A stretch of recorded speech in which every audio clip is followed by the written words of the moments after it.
Alors, encore une vidéo, je ne m'arrête plus, sur cette question de la protection énergétique.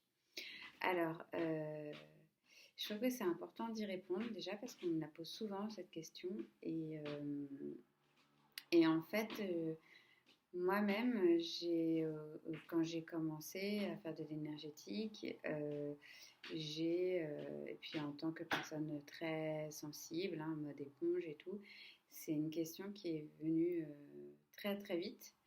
Et je me souviens, donc en 2016, il y avait une personne qui m'avait donné un rituel à faire de protection et tout.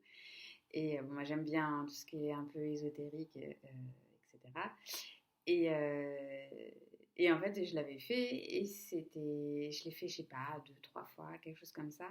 Et très vite, en fait, je me suis rendu compte qu'il y avait quelque chose qui m'allait pas. Je trouvais que c'était compliqué. Puis à un moment donné, à force de faire tous les trucs qu'on te dit de faire le matin, il faut que tu te réveilles à 4 heures hein, parce que tu as 2 heures de préparation entre le yoga, les rituels, la respiration, les machins, les trucs, les bidules. Ça devient très compliqué. Bref.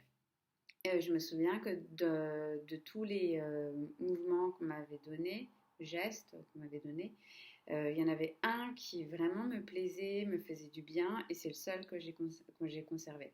Donc, je ne sais pas, sur 6 ou 7 gestes, j'en ai gardé qu'un, et que j'ai posé comme étant quelque chose, enfin un geste qui me remet dans mon sens. C'est-à-dire qu'il y a des moments, j'avais l'impression que mon énergie tournait à l'envers, et donc ça remettait dans le bon sens. Voilà. Donc je l'ai positionné comme ça, et je ne l'ai pas positionné comme une notion de protection. Et donc j'ai vachement avancé sur cette question, hein, mais c'est en fait un passage obligé hein, quand on est dans l'énergétique, qui est qu'à un moment donné, c'est le bouclier qui crée l'arme en fait.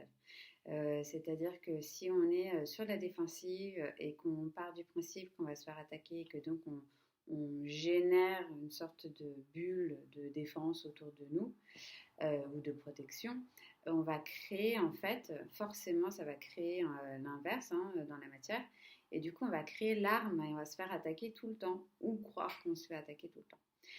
Et ça fait que, du coup, forcément, la vie va répondre en confirmant notre croyance. Voilà. Donc, du coup, si on veut éviter de se faire attaquer, eh ben, arrêtons de nous protéger, tout simplement.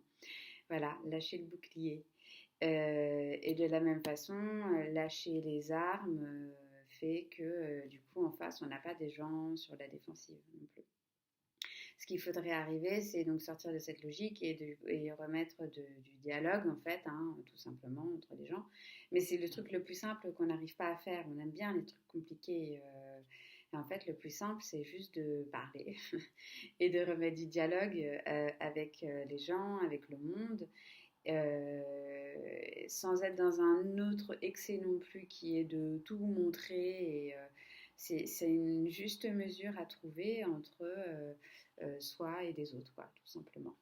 Voilà, et puis le fait de travailler sur sa croyance aussi, qui est que la vie c'est un champ de bataille, c'est pas mal hein, aussi, et essayer de le faire évoluer. Hein, la vie c'est un terrain d'exploration, un terrain de jeu. Moi j'aime bien le côté jeu, donc ça peut être ça.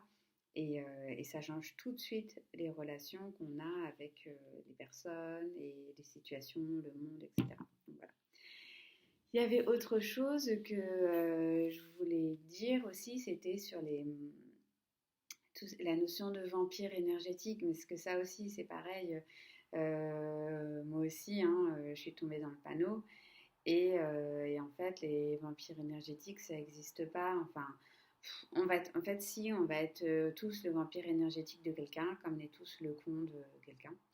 Et en fait, la problématique, elle n'est pas dans la personne, mais plus dans le lien qu'on entretient avec une personne, qui est est-ce qu'il y a un lien de soumission inconsciente ou est-ce qu'elle se comporte comme un bébé et nous on veut la sauver, enfin bref, tout ça quoi, tous ces côtés triangulaires là. qui fait qu'en fait c'est le lien, c'est sur ça qu'il faut bosser et pas forcément, enfin voilà, on peut tous être le vampire énergétique de quelqu'un, de toutes les façons. Et il n'y a pas d'absolu, il n'y a pas une personne qui est mauvaise et l'autre bonne, machin, enfin bref.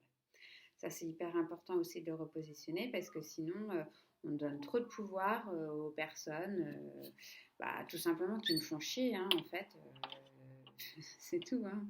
Je crois qu'il faut rester dans un truc très simple, très basique, qui est, euh, même si on aime très très fort quelqu'un, on ne peut pas être 24 heures sur 24 avec cette personne. Il y a un moment donné où on sature, il y a un moment donné où on a des limites et en fait, cette personne, elle nous gonfle ou elle nous dégonfle.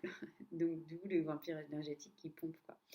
Et voilà, et en fait, moi j'ai un exemple parfait. Voilà, j'ai ma fille qui a bientôt 4 mois et que j'aime de tout mon cœur et qui me gonfle à la fin de la journée, à 17h, quand j'ai passé toute la journée avec elle. Et en fait, c'est normal, c'est juste normal, c'est parce qu'on est des êtres humains et qu'on a tous besoin de nos moments de solitude, de retrait, pour se recentrer sur soi. Et c'est ce qui va dépendre en fait de chacun, ça va être le temps dont on a besoin pour se recentrer. Moi, j'ai peut-être besoin de plus de temps que mon conjoint. Et voilà, et c'est ça qu'il faut respecter, c'est son tempo, en fait, son rythme. Et c'est ça le plus important. Voilà, bon, j'espère que j'ai répondu à la question. Et puis, j'attends les prochaines avec impatience. Merci.